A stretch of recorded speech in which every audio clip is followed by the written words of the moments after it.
ito. Kung wala lang salang mga Indyo sa tubig, ay mas marahil mas mapalis pa sa pagong ang pag-usad ng bulok na sasakyang ito. Napaka Pilipino naman! Pasensya na, senyora. Hindi po ang mga Indyo ang may kasalanan. Mababa ang ilog at maraming buhangin sa ilalim. At bakit hindi hukayin? At bakit hindi pabilisan ang takbo? Senyora, kung dadagdagan ko pa ng bilis ang makina, sasadya tayo sa putik. At dito na tayo magpapasko sa gitna ng ilog. Ang Mapurtabo ay parang Pilipinas. Hindi pwedeng madaliin sa pag-uusap kung ang ilalim ay puno ng dumi at malapit.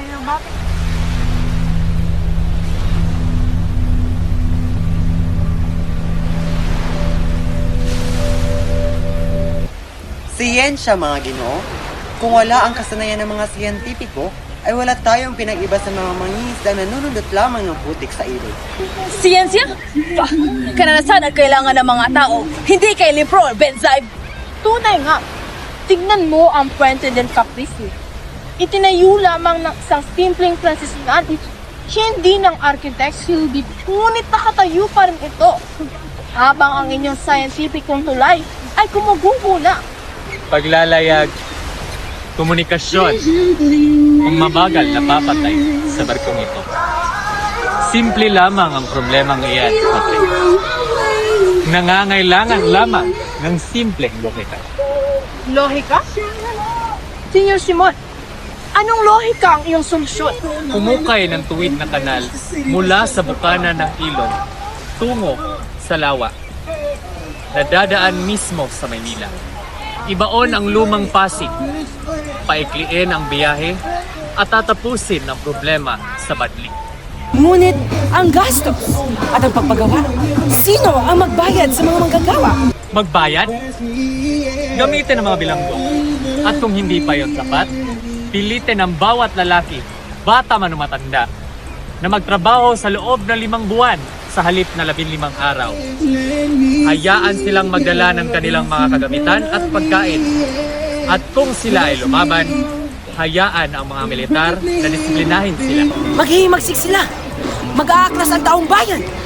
Bakit? Naghimagsik ba ang mga Ehipto habang itinatayo ang mga piramide? Nag-aklas ba ang mga Hudyo laban sa mga Roma? Ang kasaysayan ay isinusulat sa dugo ng mga nagpapasa ng bato.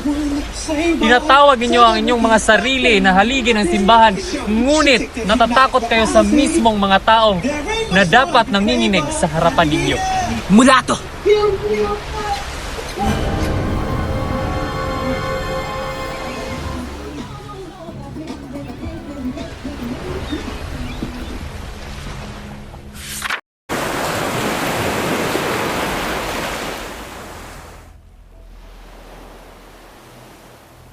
At kamusta naman si Kapitan Tiago, Basilio? Balita ko nagiging mahirap na siyang alagaan.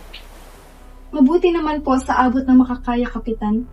Ayaw na niya magpagamot at nakikinig lamang kapag ako'y nagpupumili. Pinapunta niya nga po ako sa San Diego sa kadahilan ng titingnan ang bahay. Ngunit ako'y natatakot na baka taktika lamang niya ito para makahit-hit ng opyo ng payapa. Opyo, iyan ay salot sa henerasyong ito. Noong unang panahon, iyan ay gamot lamang, wala nang iba. Ngayon, ang mga insyik na iyan ay nalulunod na sa bisyong iyan. Iyang akademya ng Wikang Kastila na pinaglalaban ninyong mga kabataan. Sinasabi ko sa iyo, Isabel, hindi iyan kailanman maitatayo. Nagkakamali po kayo, Kapitan. Umuusad na ito. Nangako na nga si Padre Irini na ilalakad niya ang ating usapan sa mismong Kapitan General. Nagbigay na nga kami ng matinding regalo na 2 magandang kabayo para ipakita namin aming katapatan. Putulin ko ang aking mga daliri kung hindi haharangan ni Padre Sibila ang inyong dinadaanan. Kayo ay mga bata pa na may gatas pa sa labi. Akala niyo ba'y mabibili ng ilang kabayo ang pagunlad?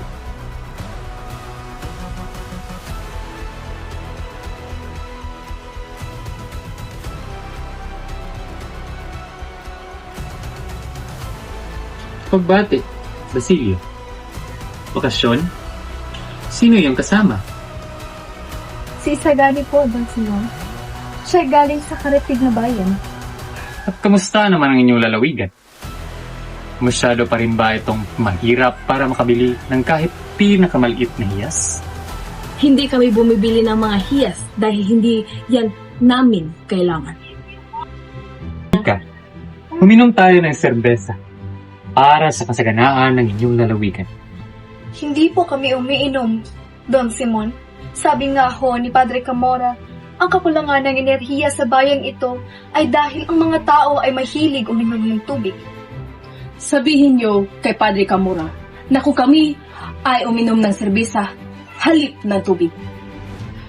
Marahil, mas maraming pagpera ang mga pari. Pero, mawawalan ng apoy ang mga tao. Ang tubig ay matamis. Ngunit, ito ay magiging papasabog ng makina. Maaaring itong maging dagat na lulunod ng isang pundasyon sa daigdig.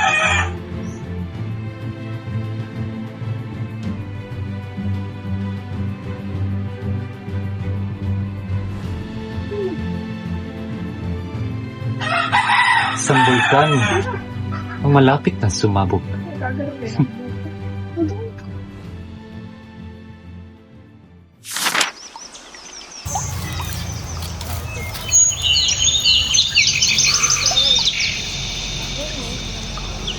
Ang lupang ito,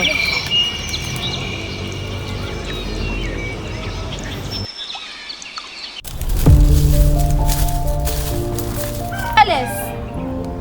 Naparito kami upang ipaalam na ang lupang ito ay pagmamay-ari ng aming korporasyon. Kung nais mong ituloy ang pagbubungkal, kailangan mo magbayad ng buwis. Buwis? Ako ang naghirap na maghawan sa lupaing ito. Dito namatay yung asawa at panganay kong anak. Sa tingin mo ba magbabayad ako ng buwis? Kung ayaw mong magbayad, maraming handang kumuha ng lupang ito. Tandaan mo, ang korporasyon ang may-ari ng lupang ito, hindi ikaw.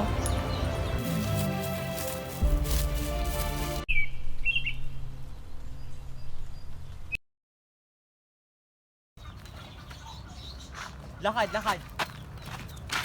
Tano!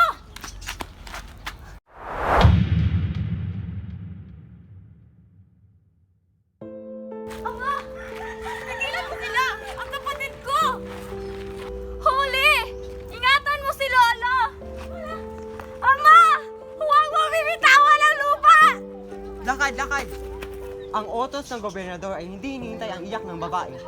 Lakad.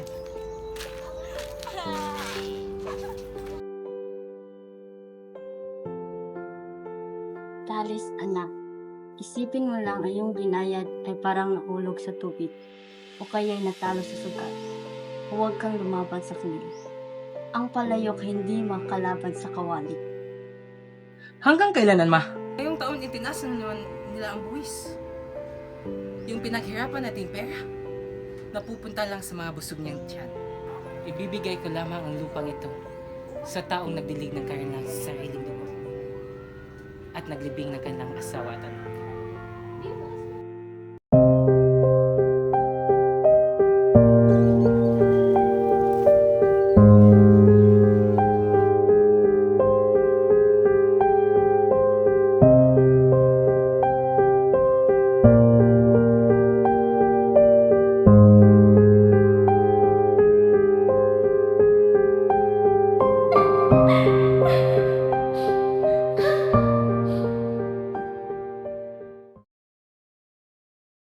Mano po?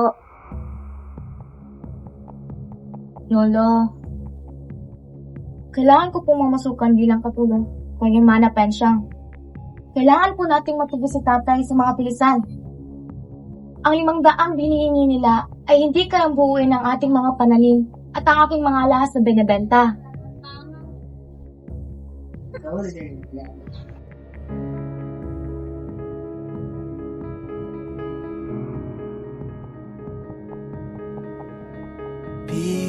Bibitawan na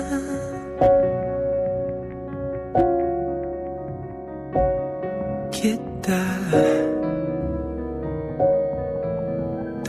Siguro, hindi talaga kami para sa isa't isa ni Basilio. Tama na. pasensya na, Basilio. Ngunit mas kailangan talaga ako ng aking ama. Bibitawan na.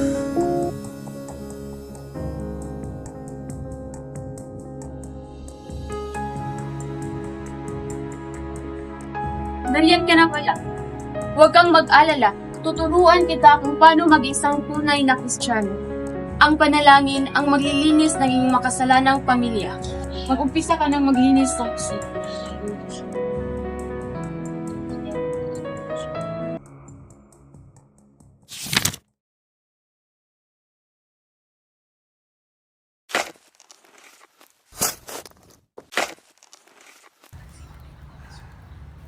Ang mag-aalahas sa gitna ng gabi. Ano kaya ang kanyang ginagawa rito sa lupain ng mga Ibarra?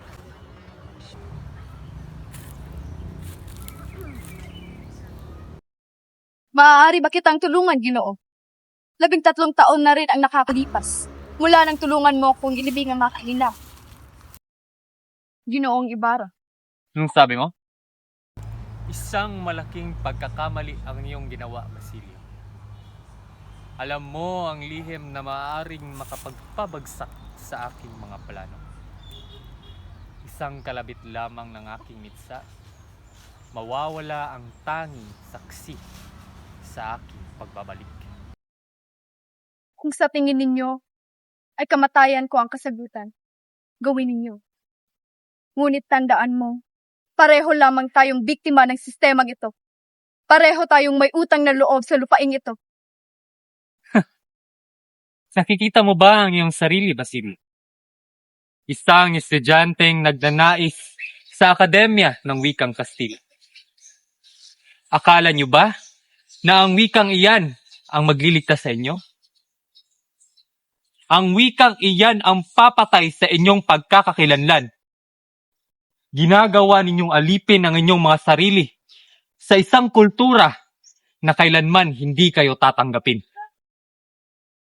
Nais lamang naming matuto, Ginoo. Ang karunungan lamang ang magpapalaya sa amin. Ang karunungan ng walang kalayaan ay parang ibon sa hawla. Nagbalik ako upang wasakin ang bulok na sistemang ito. Gagamitin ko ang kanilang kasakiman upang ubusin sila. At ikaw, maaari mo akong tulungan.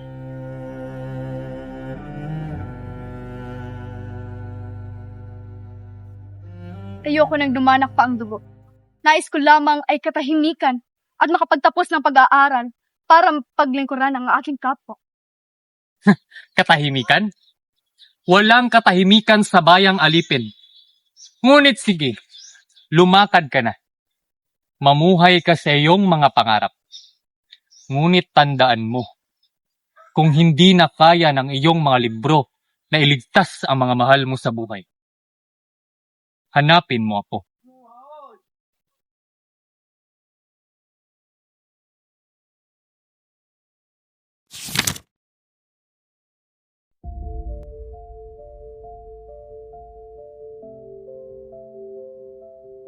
Wala akong kasalanan sa nangyari kay Talit.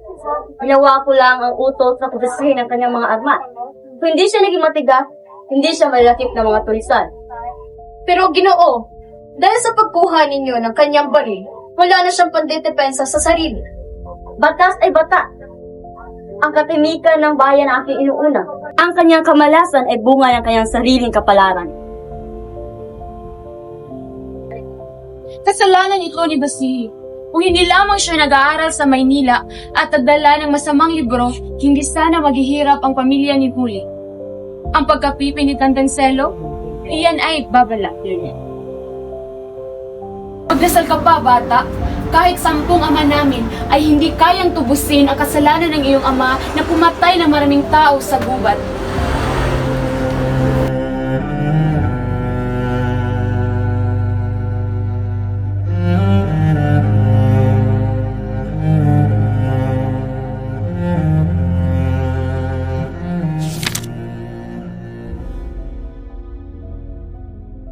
Ang mga hiyas nito ay may kasaysay. Ang iba ay nanggaling sa mga emperador. Ang iba naman ay nanggaling sa mga reyna. na nawalan ng tuos, kayamanan, na kayang bumili ng hustisya. Ikaw, Kabesa, may nais ka bang bilhin sa aking mga hiyas? O may nais ka bang ibenta sa akin? Hindi ba, Kabesa, pagmamay-ari mo ang Ito ba yung hinahanap nyo? Ang agnos na ito ay hindi sakin sapagkat sa anak ko itong si Kuling. Pabayaran ko yan ng 100. Uy, hindi! 500 piso. At kung hindi ka papumayag, kahit na anong hiyas ang piliin mo rito ay ibibigay ko sa'yo. Isipin mo, Kabesa. Ang perang iyon ay matutubos ng iyong anak at mababalik ang dangal ng inyong pamilya. Isipin mo mabuti.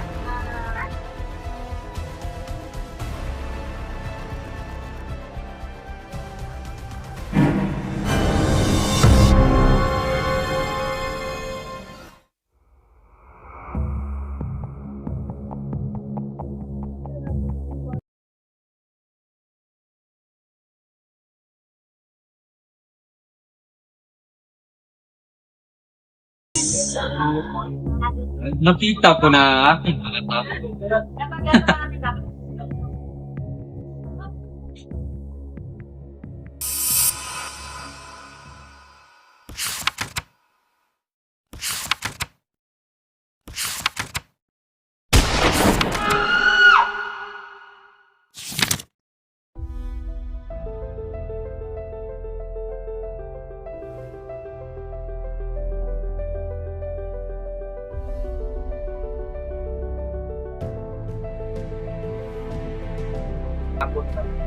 Sinasadya ni Padre Erwin na matalo. Gusto niyang makuha ang loob ng mineral para sa akademya ng mga estudyante. Ganun ba, Padre Erine? Natalo ko na naman kayo. Ano ang itataya niyo sa susunod na kamay? Ang aking pagtitiis, mahal na general. At marahil, ang inyong pirma, kanilang mahalagang kahilingan. Don Simon, halika. Ikaw ang itataya ko laban sa mga banal na amang ito. Ano ang iyong itataya? Simple lamang iyan, Kapitan General. Ang aking mga brilyante.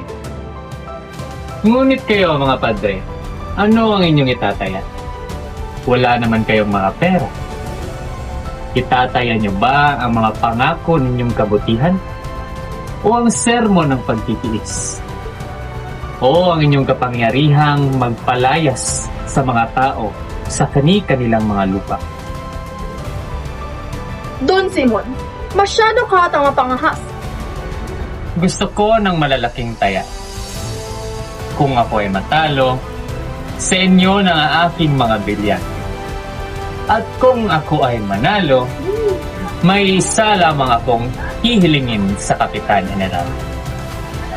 Ang pagpapatapon sa sino mang taong aking nais nang walang paliwanag.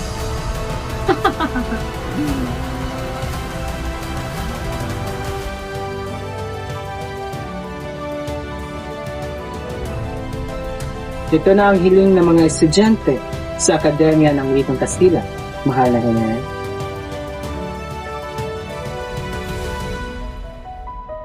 Isang tangani iyan! Ang pagtuturo sa mga Kastila ay magpapalapit sa mga Indo sa isa't isa. Magkakaisa sila laban sa atin.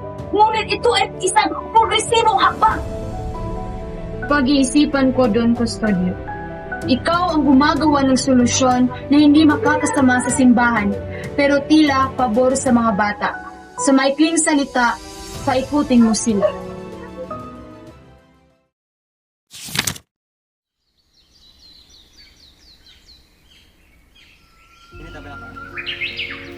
Placido, bakit parang pasan mo ang mundo?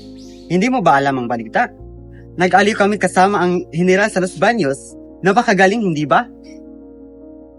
Mabuti pa kayo, Juanito. Ako ay pagod na sa paulit-ulit na leksyon na wala namang saysay. Pala, hihingi ako sa'yo ng ambag para sa monumento ni Padre Baltazar. Huwag kang koripot.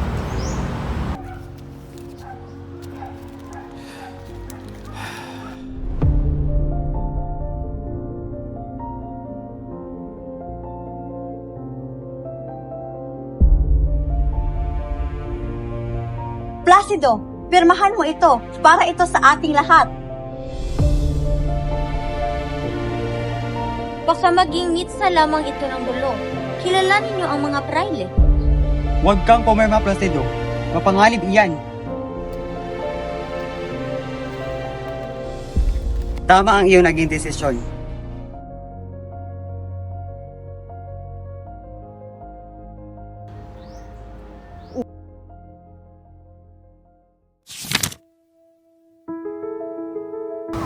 Huwag kang mag-alala.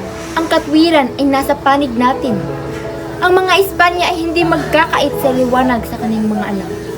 Ngunit paano kung ang desisyon ay nakasalalay sa mga praile? Alam natin na hindi nila gusto na matuto tayo. Baka ang liwanag na sinasabi mo ay magiging mitsa lamang ng pagpahamak natin. May pag-asa pa. Si Padre Irene ay pumanig sa atin sa Los Baños. Ngunit ang desisyon ay nasa kamay na ngayon ni Padre Custodio. Paano natin makuha si Don Custodio? May dalawang paraan, sa pamamagitan ng mananayaw ni si Pepay na kanyang kinalulugdan o sa pamamagitan ng abogadong si Ginoong Costa. Balang araw, ang bayan ito ay hindi na magiging madilim. Ang wika natin ay maging susi sa pagkakaisa.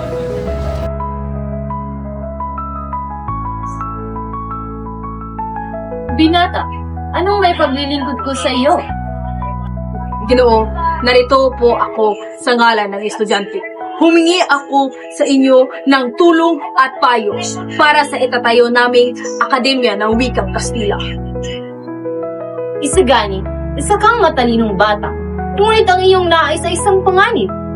Ang gobyerno at ang mga praile ay hindi basta-basta papayag sa iyong nais. Bakit hindi na lang kayo mag-aral ng mabuti at hayaan ang gobyerno sa kanilang nais?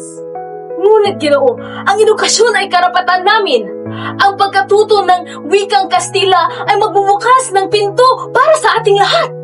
Pindong ito, ang taong naghahanap ng katarungan ay madalas napapahamak. Tignan mo na lamang ako. Hindi ako nakikialam na labas sa aking trabaho. Huwag ninyong sirain ang inyong kinabukasan para lamang sa isang pangarap na hindi mangyayari.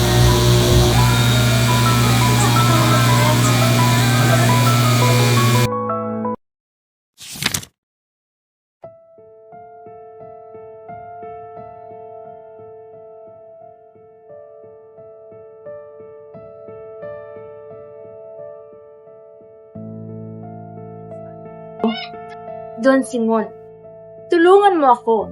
Marami akong utang. Ang aking negosyo ay humihina. Mga tao na hindi nagbabayad dahil sa buwis. Alam ko, Quiroga. At alam ko rin na marami kang kalakal na ititago na hindi dumadaan sa atuan. May alok ako sa iyo. Babawasan ko ng 2,000 ang iyong utang kung papayag kang itago sa iyong bodega ang mga kahon na darating mamayang gabi. Ano ang laman ng mga kahon na iyon? Simple lamang, mga bala at baril.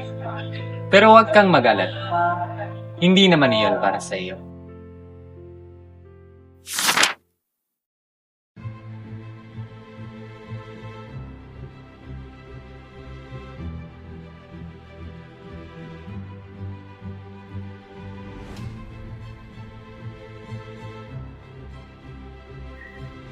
Kung papayagan ko ang planong ito, magagalit ang mga praile. Ngunit, kung tatanggihan ko, magiging kalaban ko ng edukasyon.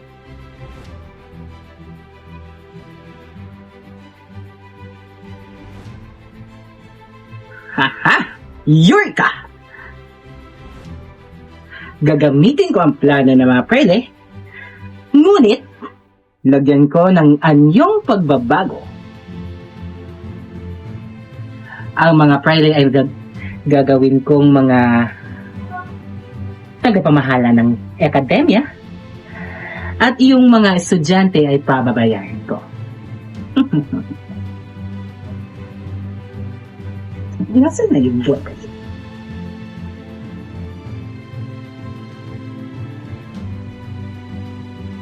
Ang hustisya ay nasa aking kapalaran.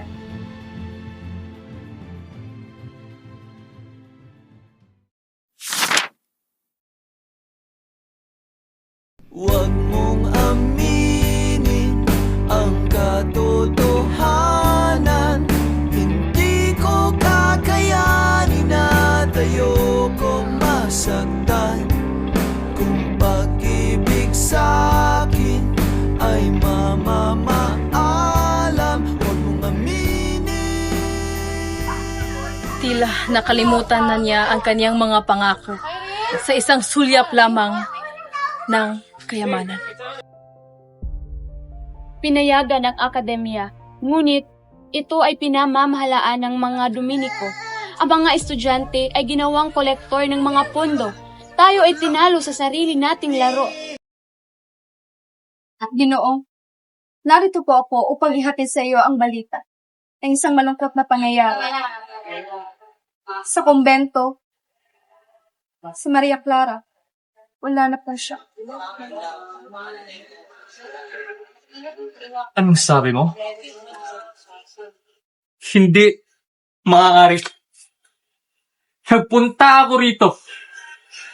Naghasik ng naging upang iligtas siya. Sabihin mong nagsisinungaling ka, Basilio.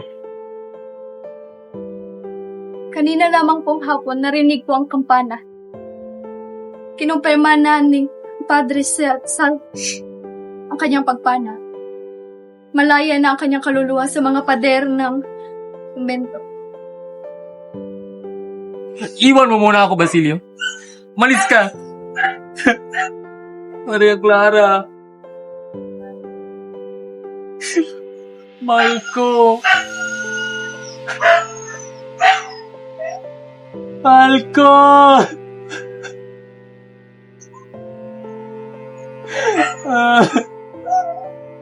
Maria Clara.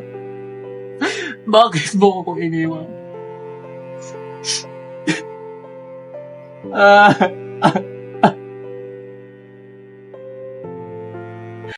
Sagani, bakit kailangan pang maging ganit?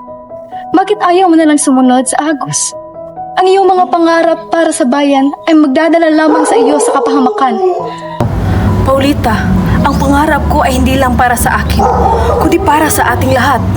Isipin mo ang Pilipinas na malaya. Isipin mo na ang Pilipino ay igagalang sa buong mundo. Paulita. Ngunit ang mundo ay mapagmalupit, Isagani, at ang pag-ibig ay hindi sapat upang baguhin ang realidad.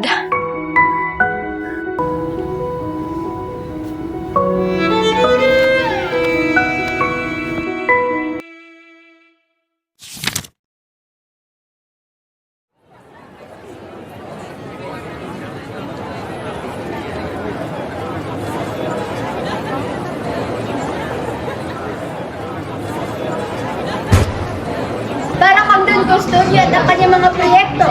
Para Camden Custodio. Para sa mga prayer na nagtutulong sa atin ng wala. Huwag niyong kalimutan ang ating bansa. Tila ba ito ay madulas at mahirap hawakan? At kadalasan pinuupo ng mga sangkap hindi naman sa atin nagtutulong.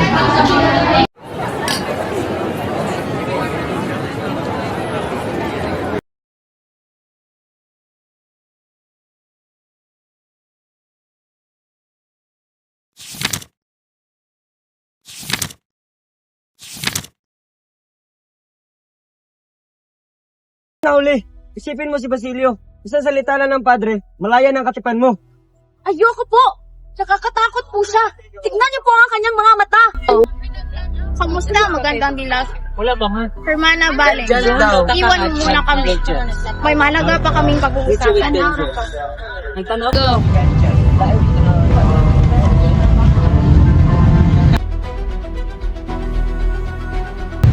Huwag po, padre! Ang tanging dangal na lang ang nagtitira sa akin! Ikaw. Padre!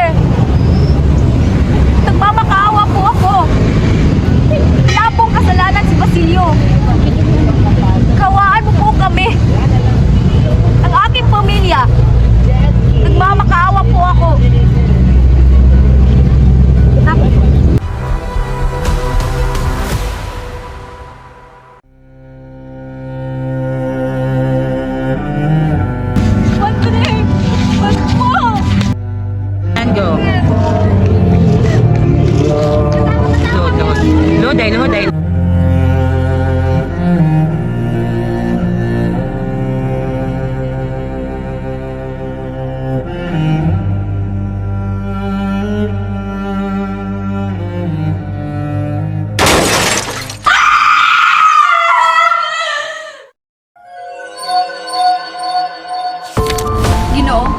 narito po ako. Wala ng pamilya, wala ng pangarap, wala ng kinabukasan.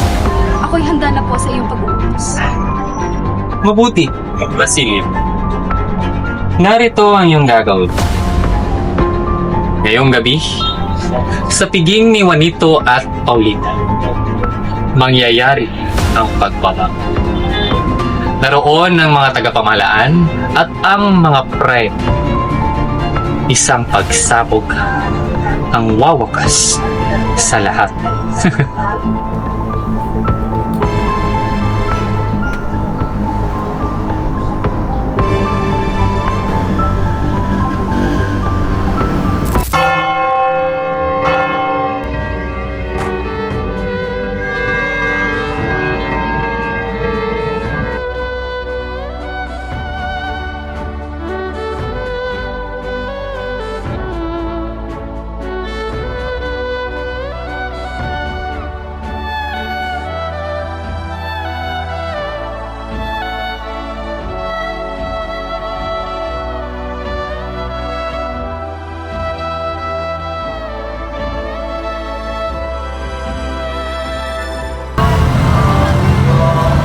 Sa ilang sandali lamang, ang karangyaan ito ay magiging abot.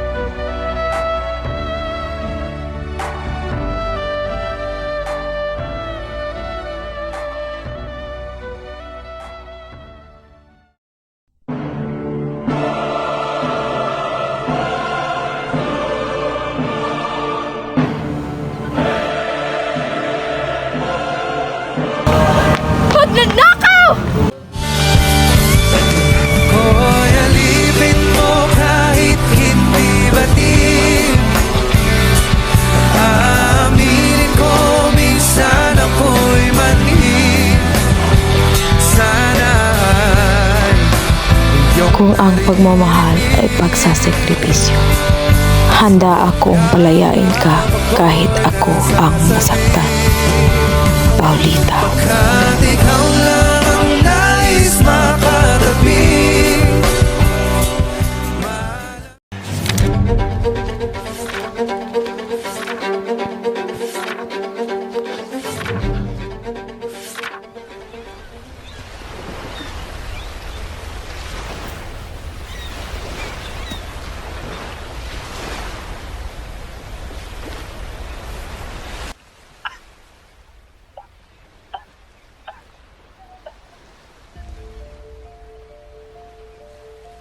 Padre, kailangan pong magtapat.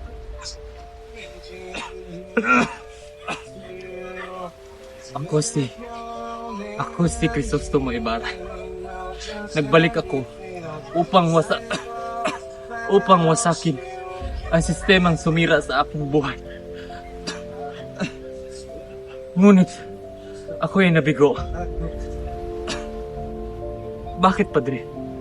Bakit pahintulutan ng Panginoon na mabigo ako?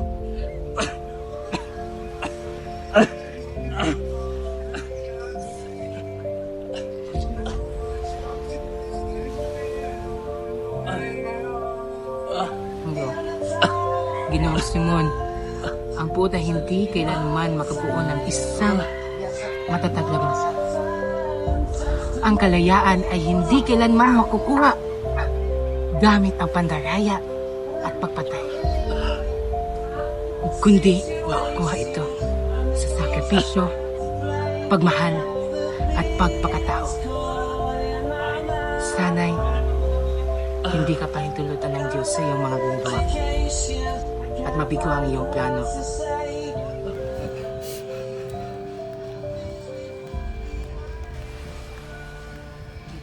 Ginoong Simon, magpahinga ka na.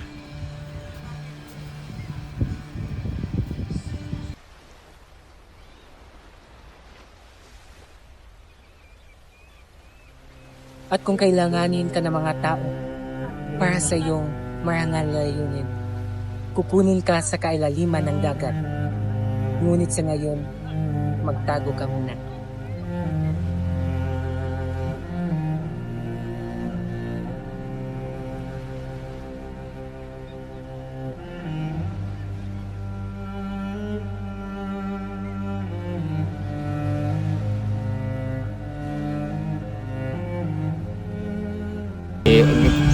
Kaon sad oy. Kanisa ka nang magkuan ka dayon. Tunay nga. Tignan mo ang padre ni Sakto, magpatay. Tabunin na pre.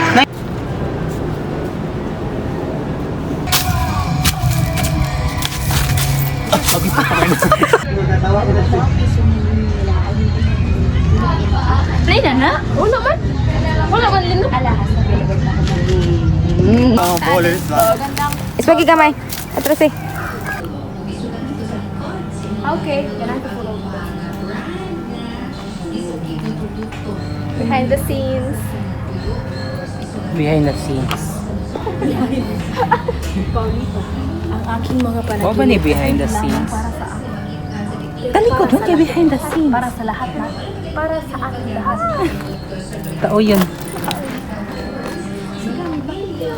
Ganito. Bakit hindi ka na lang sumunod? Para sa ating lahat. Isipin mo ang bayang malaya. Walang araw. Ang mga Pilipino ay igalang sa mga mundo. Sa mga mundo. Nagtula si Isagan. Dili ko makakuan. Dili ko maka... Tulungan mo ako. Marami akong problema. Magsama ni mo. Wala akong kasalanan sa nangyari ko sa... Ayaw ka, tawad na! Wala akong kasalanan sa... True! Nanggitik o giro, ang giro. Uy, bayot, hilom sa kuno bayot. Dayon. Dali ka mauli na ta. Balik ka day. Huwag dali ka mauli na ta. Marilyn. Sa mama eh. Sige, let's.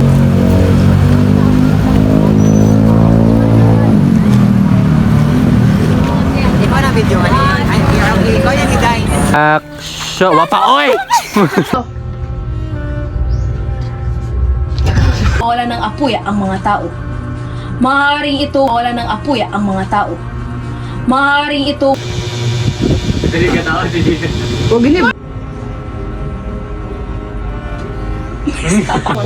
Masyado ka ito mapanghas.